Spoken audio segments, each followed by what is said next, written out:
इस बार यूपी के विधानसभा चुनाव में सबसे ज्यादा नजर जेनजी वोटर्स पर होगी। उत्तर प्रदेश में 2 करोड़ से ज्यादा जेनजी वोटर्स हैं, यानी हर 6 में से 1 वोटर जेनजी है और वो यूपी की 80 से 120 सीटों के नतीजों को प्रभावित कर सकते हैं। वोटर्स का दूसरा बड़ा तबका महिलाओं का है। यूपी में 6 करोड़ 28 लाख से ज्यादा महिला वोटर हैं। 2022 के इलेक्शन में 62% महिलाओं ने बीजेपी को वोट दिया था, यानी महिलाओं और युवाओं का ये कॉम्बिनेशन बीजेपी को यूपी में जीत की हैट्रिक लगवा सकता है। इसके लिए बीजेपी ने MY के नए फॉर्मूले पर काम करना शुरू कर दिया है और इसमें तड़का लगाया है नेशनलिज्म के नैरेटिव का।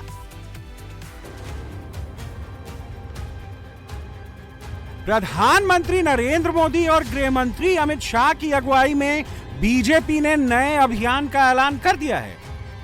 बीजेपी के इस पॉलिटिकल मिशन में राष्ट्रवाद है, युवा हैं और महिला शक्ति है।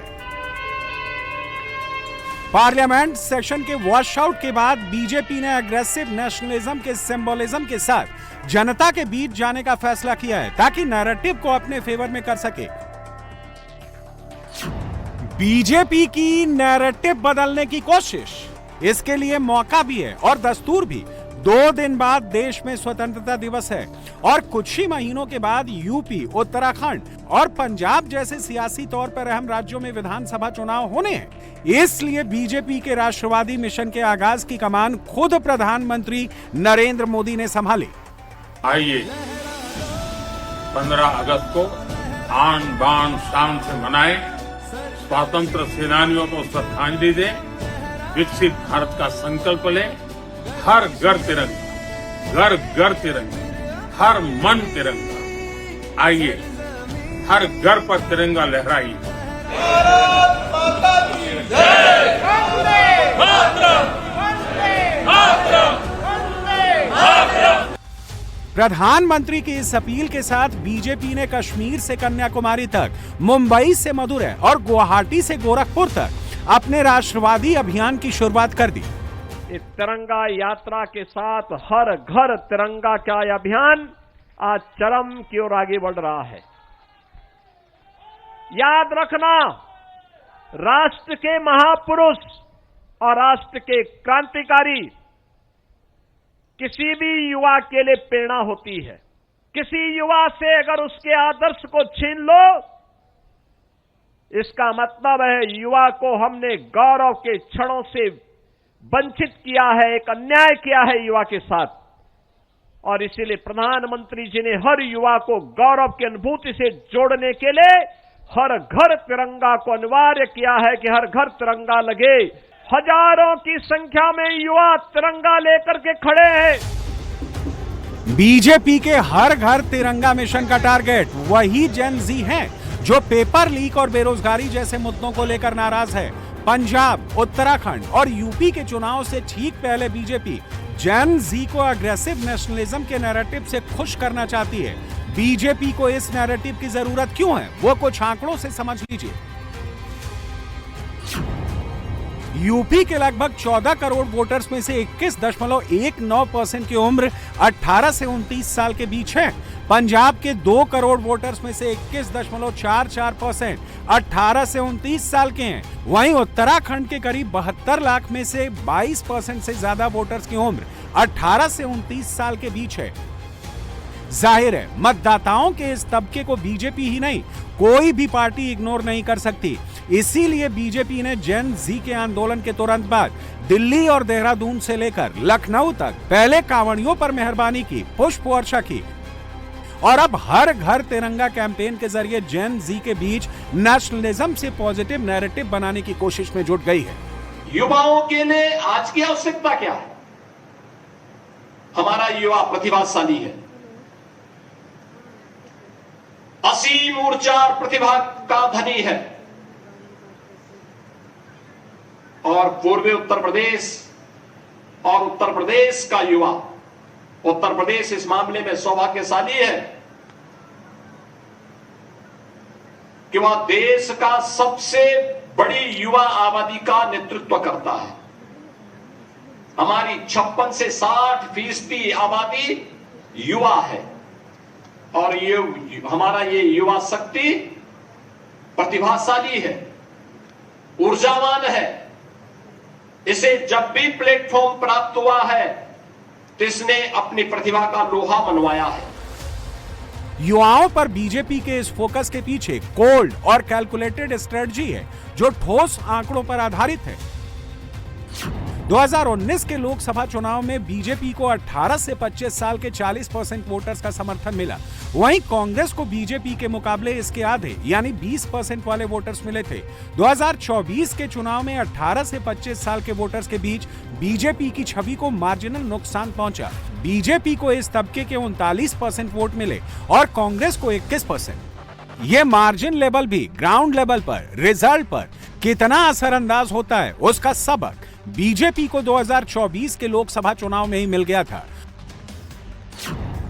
2022 के विधानसभा चुनाव में जहां बीजेपी ने 255 सीटें जीती थी, वहीं 2024 के लोकसभा चुनाव में बीजेपी 241 असेंबली सेक्शंस में पीछे रह गई थी। अगर यह मार्जिन 2027 के इलेक्शन में रिपीट होता है तो बीजेपी के लिए यूपी में सत्ता बचाना मुश्किल होगा। इसीलिए पार्टी ने नैरेटिव के मोर्चे पर अग्रेसिव ऑन कर दिया है। पूरा फोकस यूथ पर है। बीजेपी का अग्रेसिव मोड ऑन। युवा को रोजगार मिलना चाहिए, हर हाथ को कार्य मिले। हर हाथ को कार्य मिलेगा, खुशहाली आएगी, उसके चेहरे पर खुशहाली आएगी। वो अपनी सकारात्मक ऊर्जा का उपयोग देश के निर्माण में कर पाएगा। वाराणसी में फैसिलिटेशन सेंटर से जुड़े हुए छात्रों को स्कॉलरशिप दे रहे हैं। गत वर्ष हम लोग लगभग 450 छात्रों को हमने स्कॉलरशिप दी। डिजाइनिंग के बारे में, टेक्नोलॉजी के बारे में, पैकेजिंग के बारे में उन्हें इसके बारे में अध्ययन करवाया जा रहा है। गवर्नमेंट उसको पूरी सपोर्ट कर रही है। लखनऊ में पीएम मित्रा पार्क की स्थापना हो रही, 1000 एकड़ में टेक्सटाइल उद्योग को मजबूती प्रदान करने के लिए। याद रखना, टेक्सटाइल का क्षेत्र ऐसा है जो कृषि के बाद सर्वाधिक रोजगार प्रदान करता है। उत्तर प्रदेश में भारतीय जनता पार्टी ने अखिलेश यादव के MY यानी मुस्लिम यादव पॉलिटिकल कॉम्बिनेशन का मुकाबला करने के लिए नया MY फॉर्मूला लॉन्च करने का फैसला किया है। विधानसभा चुनाव से पहले योगी सरकार MP, महाराष्ट्र, बंगाल और हरियाणा की तर्ज पर महिलाओं के लिए डायरेक्ट बेनिफिट ट्रांसफर स्कीम लाने पर विचार कर रही है।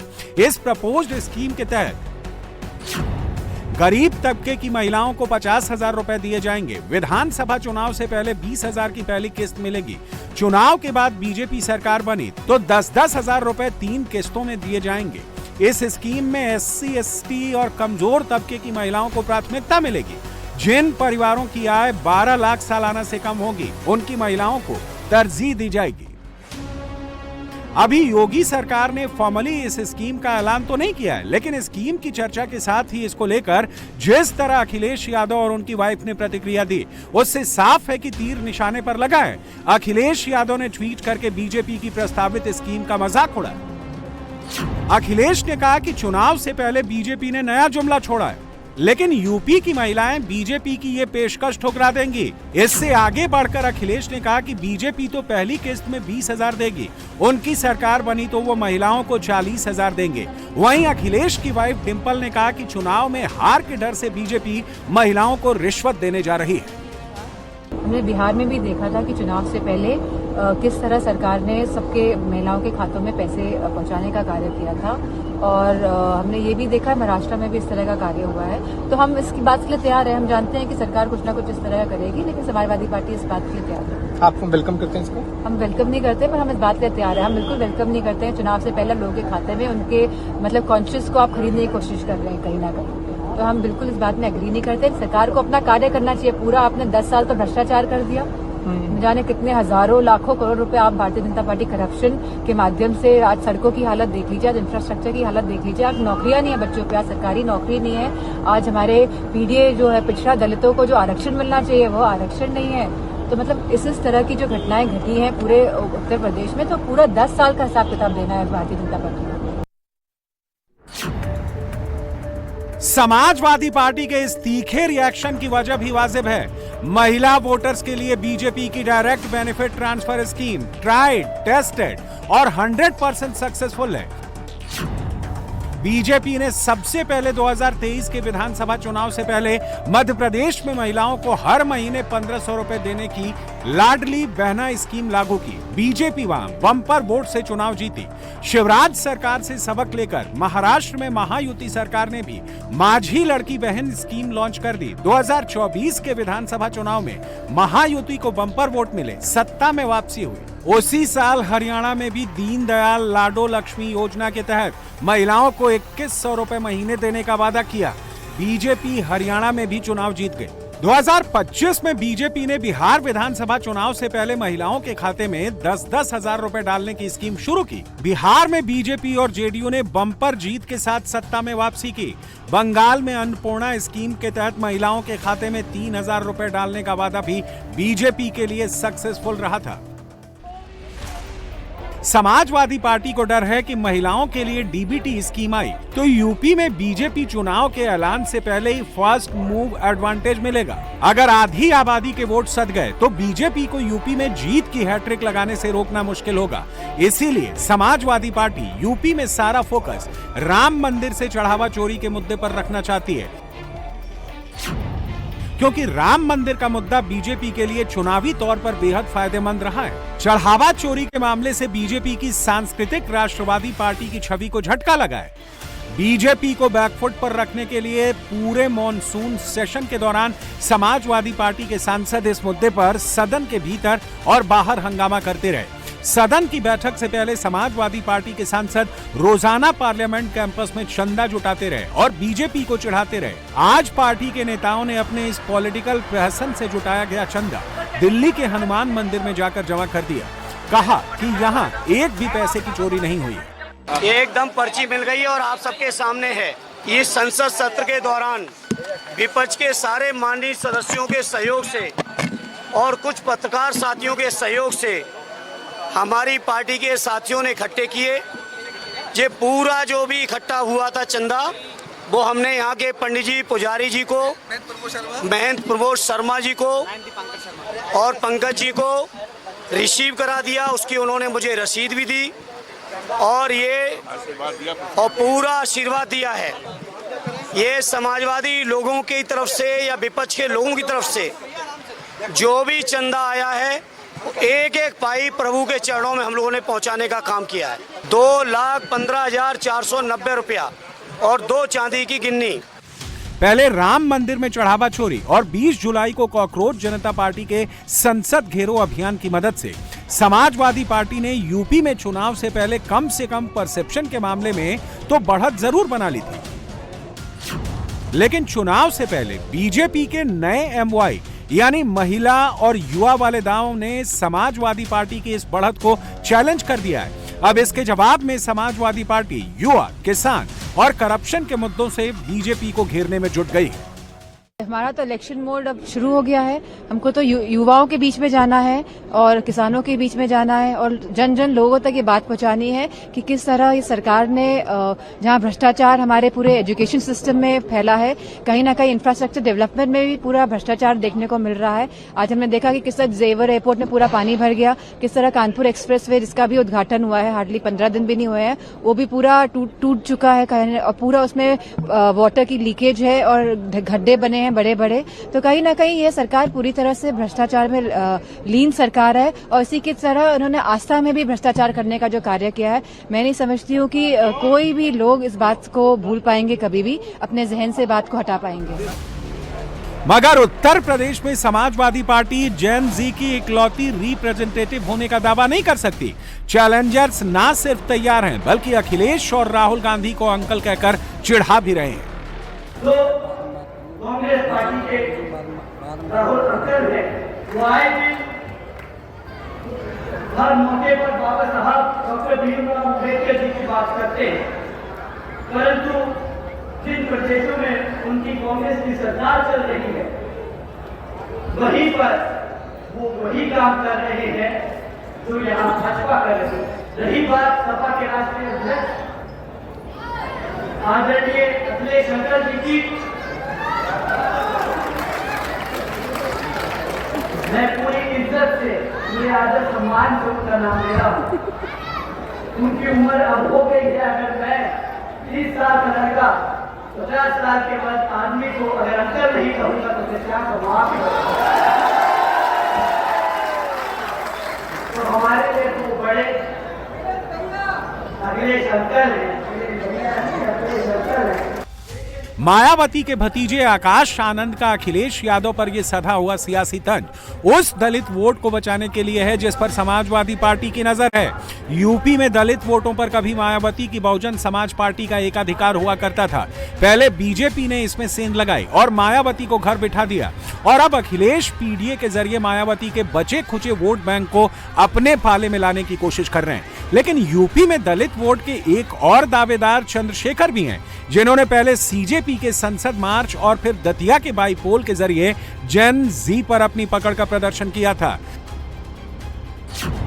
दतिया में वैसे तो कांग्रेस के घनश्याम सिंह ने 66,657 यानी 42% से ज्यादा वोट लेकर बीजेपी के आशुतोष तिवारी को शिकस्त दे दी थी, लेकिन सबसे ज्यादा चर्चा चंद्रशेखर के आजाद समाज पार्टी के कैंडिडेट दामोदर यादव मंडल की हुई थी, जिन्होंने 22,527 वोट हासिल किए थे।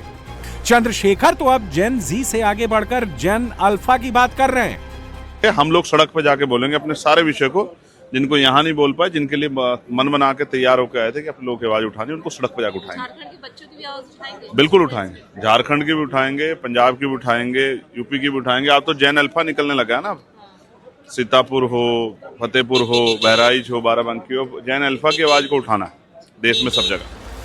कॉकरोच जनता पार्टी के आंदोलन ने निश्चित रूप से जेन जी को राजनीतिक मंच के सेंटर स्टेज पर लाकर खड़ा कर दिया है। आज सबकी जुबान पर युवा हैं। कौन जानता है कि चीफ जस्टिस सूर्यकांत का एक कमेंट देश में एक बड़े सियासी स्टॉर्म को जन्म दे देगा। दुनिया के सबसे युवा देश के तौर पर भारत के नौजवान एक पावरफुल सोशल और पॉलिटिकल फोर्स बनकर उभरे हैं। बीजेपी अपने एग्रेसिव नेशनलिज्म के जरिए इस पीढ़ी की पॉलिटिकल पावर का इस्तेमाल अपने हक में करना चाहती है।